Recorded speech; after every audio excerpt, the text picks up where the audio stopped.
नमस्कार, कैसे हैं आप। सिनेमा, साहित्य और संस्कृत के हमारे YouTube चैनल शेखर वाणी में आपका बहुत बहुत स्वागत है। मैं हूं अरुण शेखर। आज बात होगी एक ऐसी पुस्तक पर जिसकी चर्चा देश दुनिया में हो रही है, क्योंकि उसको दुनिया का सबसे बड़ा नोबेल प्राइज़ नहीं, लेकिन ऐसा ही कुछ उसको पुरस्कार मिल चुका है। जी, मैं बात कर रहा हूँ गीतांजलि श्री की, उनके एक उपन्यास की, जिनको बहुत बड़ा पुरस्कार मिल चुका है और निश्चित रूप से उसकी चर्चा होना लाजमी है, होनी भी चाहिए।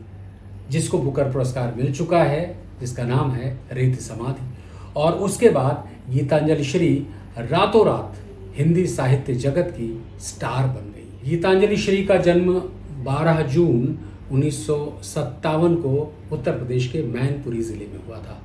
उन्होंने ज़्यादातर अपनी पढ़ाई उत्तर प्रदेश और दिल्ली में की। उसके बाद उन्होंने दिल्ली के प्रसिद्ध जामिया मिलिया विश्वविद्यालय में अध्यापन कार्य भी किया। उसके बाद वो सूरत के सेंटर फॉर सोशल स्टडीज़ में पोस्ट डॉक्टरल रिसर्च के लिए गई और वहाँ पर उन्होंने काफ़ी काम किया। सन 1987 में हंस में उनकी पहली कहानी प्रकाशित हुई। उसके बाद उनके 5 कहानी संग्रह और 5 उपन्यास प्रकाशित हो चुके हैं।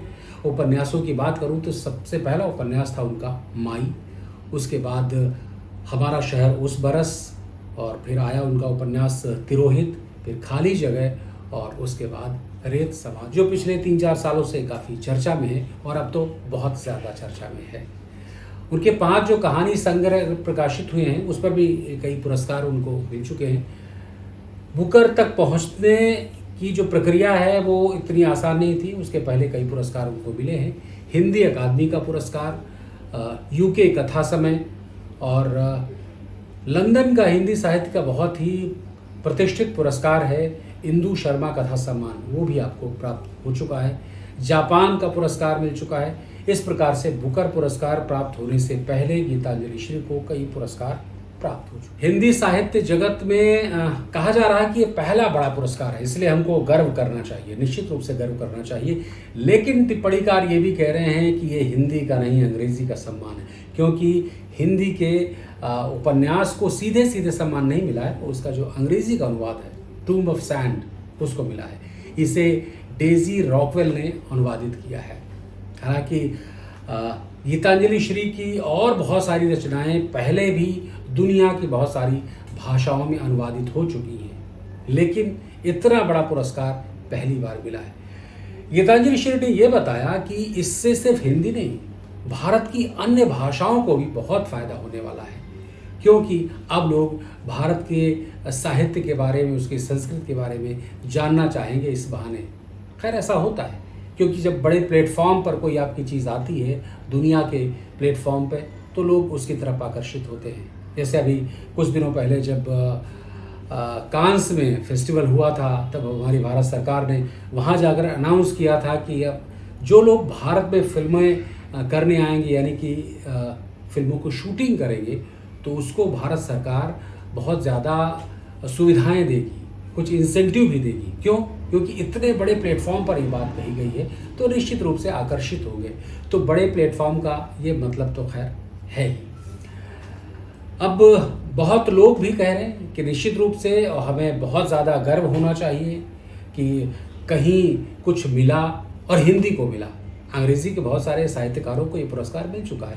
सलमान रश्दी को मिल चुका है, और इसके अलावा अमर्त्य सेन को मिल चुका है, कई लोगों को मिला है। लेकिन हिंदी को पहली बार, भले ही ट्रांसलेटेड ही सही, लेकिन टिप्पणीकार यही नहीं रुकते हैं, आगे बढ़ते हैं। पिछले दिनों उनका उपन्यास का एक पेज जो है व्हाट्सएप पे वायरल हो रहा था, यानी कि घूम रहा है। उस पे क्या था कि अगर इस पेज का मतलब कोई पढ़ के बताए तो जाने। दूसरा ये भी कहा गया कि इसमें एक फुल स्टॉप के अलावा कोई दूसरा ढूंढ के बताए तो जाने, आप बुद्धिमान माने जाएंगे। इस तरह की चर्चाएं भी चली इस उपन्यास को लेकर के। अमेज़न पर मैं देख रहा था कि एक पाठक ने टिप्पणी की है कि अगर बुकर पुरस्कार ऐसे उपन्यासों को मिलता है तो मैं इसके बाद किसी बुकर पुरस्कार प्राप्त नॉवेल को नहीं पढ़ूंगा। बताइए क्या कहा जा सकता है। खैर, लोगों की टिप्पणी है, तो मैं ये चाहता हूँ कि आप भी टिप्पणी करके बताएं कि अगर आपने पढ़ा है तो ये कैसा उपन्यास है, आपका क्या मत है इसके बारे में। और दूसरा, अगर इसे आप पढ़ना चाहते हैं तो डिस्क्रिप्शन बॉक्स में जाइए, वहाँ इसका लिंक दिया होगा, वो क्लिक करके इस उपन्यास को आप मंगा सकते हैं। मैं तो यही कहूँगा, यही नहीं, आप कोई भी उपन्यास या कहानी पढ़ते हैं तो उसके बारे में आपकी क्या राय है वो भी कमेंट बॉक्स में लिख करके बताइए, तो बाकी भी जो हमारे दर्शक हैं, श्रोता हैं, उनको भी थोड़ा सा जानकारी मिलेगी। दूसरा, ये कमेंट करके बताइए कि आप और कौन सी कहानी और कौन सी रचना के बारे में और ज़्यादा जानना चाहते हैं, जिससे मुझे चर्चा करने में आसानी होगी। और अपनी बात ख़त्म करने से पहले ये ज़रूर कहना चाहूँगा कि प्लीज़ चैनल को सब्सक्राइब कीजिए और बेल आइकन दबाना बिल्कुल मत भूलिए। क्यों? क्योंकि सारे नोटिफिकेशंस आप तक पहुँचते रहेंगे। और इसके अलावा चैनल को लाइक कीजिए, सब्सक्राइब कीजिए और प्लीज़ कमेंट करके अपनी राय ज़रूर जाहिर कीजिए। तो फिलहाल इस एपिसोड में इतना ही।